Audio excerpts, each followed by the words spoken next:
Hello, welcome back. We are going to discuss pressure changes. Let me share screen first. Okay, so we have this part 3. So we will discuss about the pressure changes and resistance. We will talk specifically about the changes in the pressure that occur when we breathe. Then we will also consider resistance of the airways and how that will affect the amount of air that we get into our lungs. So to start off, we need to go back to the anatomy of the respiratory system, where we said that we have our lungs in the chest cavity. We said that if the chest wall expands, then the lungs will expand as well. The explanation for this is because we have the pleural sac. The inner layer of the pleural sac is attached to the lung. That's right here. And the outer layer is attached to the chest wall. So in between those outer and inner layer, we have fluid. This arrangement means that whatever happened to the chest wall, that the lung will follow the movement of the chest wall. So you can think of this example. Dulu waktu kalian lagi praktikum, kalian punya glass slide, atau nggak? Gelas sediaan, ada yang kecil, ada yang besar. Kalau kamu simpan air di antaranya, dia akan sangat menempel dan kamu susah ngelepasinnya. So you will be if you have two glass slide or two glass plates and you put some water in between them, you will be to slide them along each other very easily, but to pry them apart gets really difficult, again because of the surface tension of the water. So that's how this fluid in the Pleurosex function. It allows for there to be no friction between the lungs and the chest wall, but yet it keeps the lung next attached to the chest wall, and that's the function of the pleural sacs. Now we talking about that, we can consider that the pressure in the pleural sac. So we already talking about the pressure in the atmosphere and the pressure at the alveoli, but now we will talk about the pressure that also in the intrapleural, that we can call it a PYP. Okay, so we got few things marked here where we get the pressure, the atmospheric pressure. The atmospheric pressure is actually 760 millimeter Hg, but for this explanation, we just assume that it will going to be zero for just for make it very, very easy. And we already talked about the pressure in the alveoli, which is going to be a PA. So we're just kind of considering the pressure in the lungs in general in this diagram. Then we got the chest wall and the intrapleural fluid. That fluid in the pleural sac between the lungs and the chest wall, that we call it the PIP, or the pressure intrapleural. Remember, even at rest, we got two opposing forces. We have to recoil of the lung, to just like in here direction. That's what represented right here, the movement. And then the chest wall also has its own recoil. So it also it wants to expand. So in this pleural space, we have two opposing forces from the chest wall and from the lung. So this diagram show that when both of pressure of zero, then the intrapleural pressure is going to be negative because it has two forces pulling on it in opposite direction. So we can say that the difference in the alveolar pressure and the intrapleural pressure is what determines the lung volume. We can see later in a minute. The important thing too is that for the lung to stay open, the intrapleural pressure need to be less than the alveolar pressure. So I want to repeat it. For the lung to stay open, the intrapleural pressure need to be less than the alveolar pressure. So it needs to be less. Even if it becomes equal, we will have an issue. Happens in the pneumothorax. For instance, someone gets stabbed or just in trauma, so the air is entering the pleural sac, then the intrapleural pressure equals zero. that which mean that it is equal to the atmospheric pressure. We call it a pneumothorax. You've got air in the pleural sac that will cause the lung to collapse. When the interpleural pressure equals alveolar pressure, not only the lung will collapse, but the chest wall will also expand. This is because you remove it from being held onto the pleural sac. So you have both the lung collapse and the chest wall expand. So if you make this pressure equal to the atmospheric pressure. Okay, let's talk about what happens through the ventilation cycle. We will start at this point in the end of the expiration. So at this point, we just exhale. So now we get the scenario that we just talked about, where the chest wall wants to expand to right here, and the lungs want to contract to right here. And then we have a normal -3 intrapleural pressure. As we inspire, just when we are starting to inspire, we are going to increase the force that the chest wall is exerting to the system. Okay, uh, it is really expanding the chest wall right here. So that will stretch also the lung, and it will have a greater recoil, so bigger recoil. And so the interpleural pressure will now be even more negative in here. In the end of expiration, the PIP is -3, and during inspiration, the PIP will be -5. Since it's more negative, and we said that the difference between the alveolar pressure and the intrapleural pressure is what determine the lung size, then that's going to cause the lung to expand. As the lung expands, it's going to be a bigger volume with the same amount of air. According to Boyle's law, that means now we have a negative pressure in the alveoli. So the intrapleural pressure is still more negative, but now we have more negative pressure in the alveoli. It's like this. In the end of expiration, we have a zero pressure in alveoli.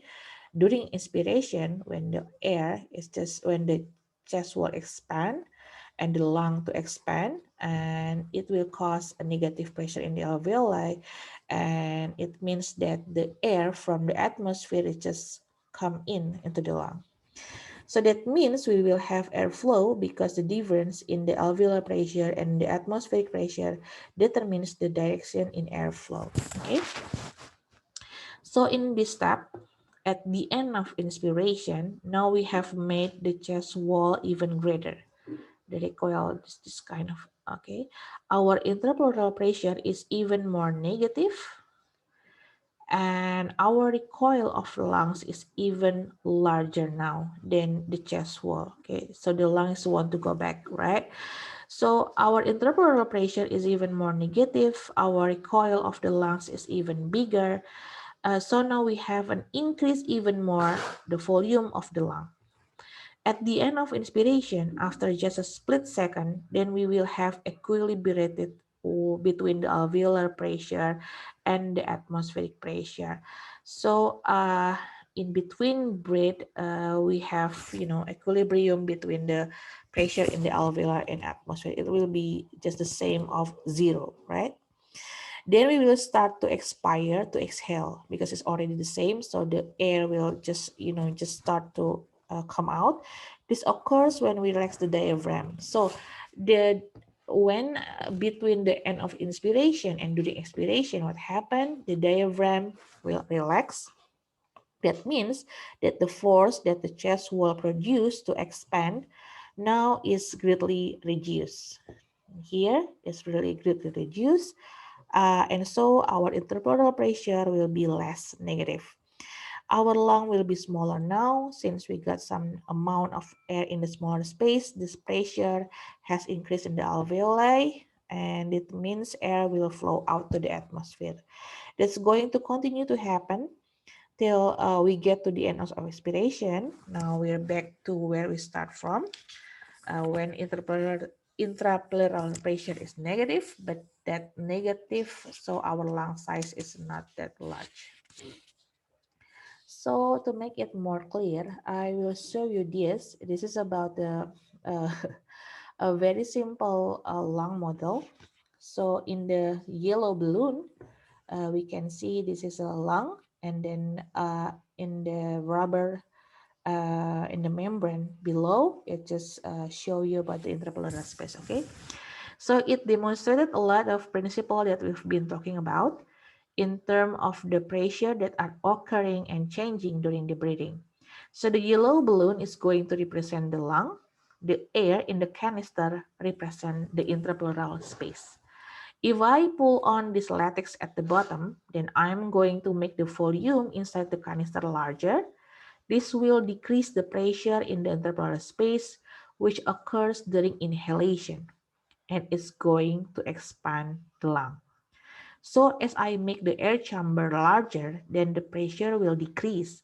The lung is going to follow. That's what we're talking about, of the difference between the pressure inside the alveoli versus the intrapleural pressure determines the size of the lung. So that's exactly what's happening in here. So when it decreases the intrapleural pressure and the lung is going to expand, but increase it by making this chamber smaller and the lung contract in size. Remember, we also talk about how it's important that the intrapleural pressure is always less than the pressure in the lung. If not, then you will have the lung collapse, which is pneumothorax. This is also happens to people if they have fluid or air enter to the intrapleural space. So when, let's say, we can remove this stopper up here, okay, then the pressure in the chamber equalize with the atmospheric pressure, and then you will see how the balloon will collapse. So now we have a collapsed lung. So now we are going to consider resistance in the airways, that what influence the resistance, and then how that's going to affect the airflow. So again, we're going to have the same equation that we use in the cardiovascular system, where the difference in the alveolar pressure and the atmospheric pressure is what determines flow, and that we will have a large contribution from resistance. So we know that one of the most important things in resistance of these airway tubes is going to be their diameter. The smaller the diameter, the bigger the resistance in the tube. So flow will decrease. I repeat, the smaller the diameter, the bigger the resistance in the tube, and the flow will decrease. So let's go back to the lung anatomy again. The farther you go into the lung, the tube's diameters are smaller, but you have more tubes. So therefore, you have bigger cross-sectional area. That means that the resistance will decrease as you enter the lung. We also talk a little bit about how lung volume is going to affect the diameter of the airways. When your lung is full, everything is stretched, the airway is not as compressed, okay, and the resistance will be decreased. This can actually be used as a compensation for a lung disease.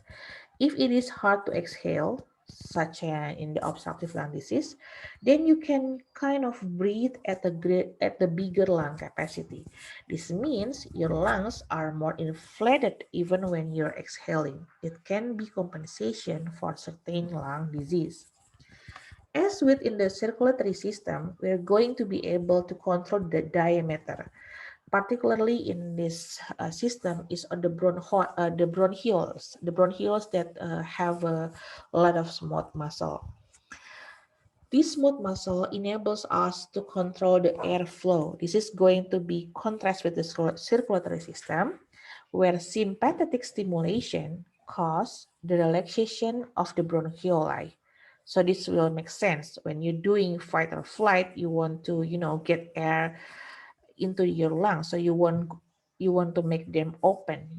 So the sympathetic will make the relaxation of the bronchioli, and in contrast to when you have a parasympathetic stimulation. The elastic recoil of the airways is going to be important also. In disease such as emphysema, where we have reduced elastic tissue, then we have increased compliance.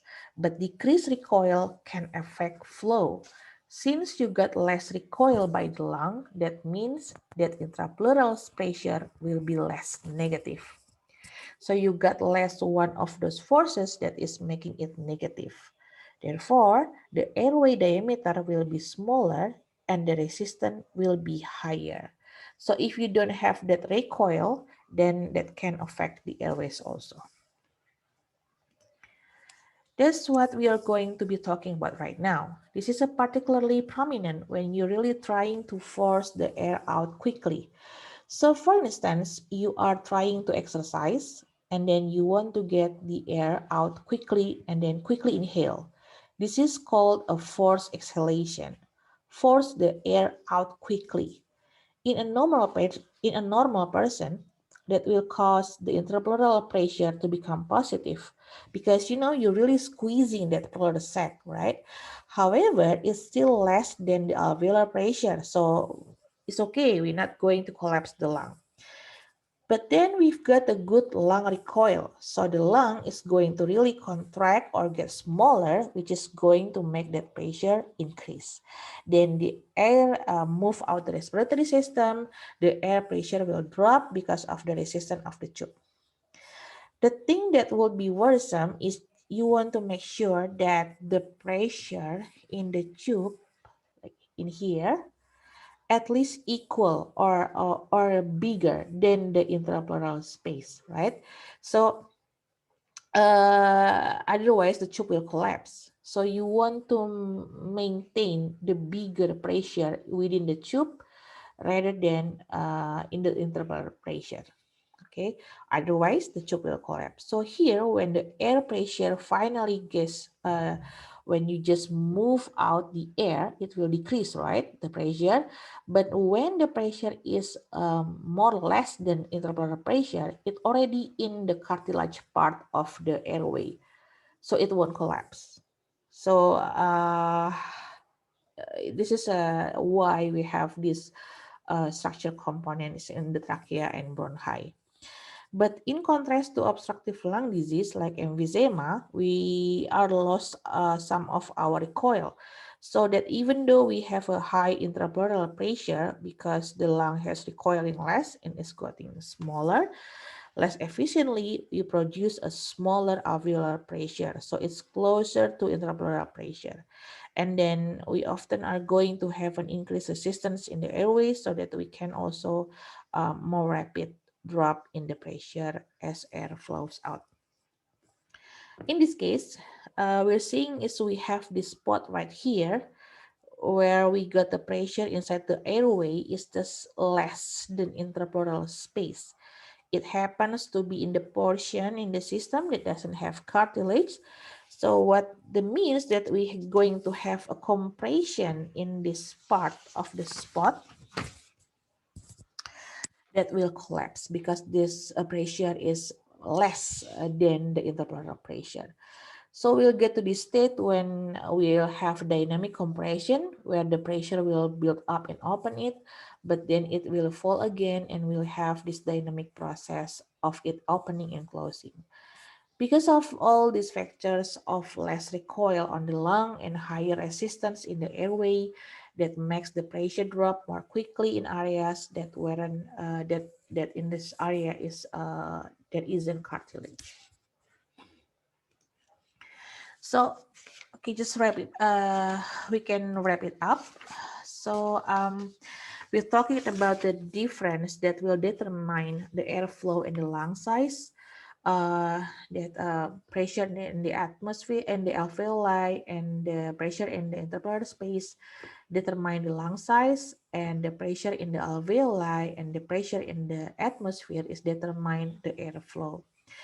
And then we also talk about the how airway resistance increases during expiration.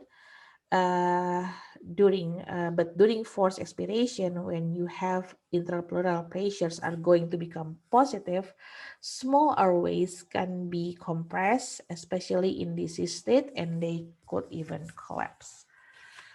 Okay, it's just like that for the part 3, and see you in the part 4.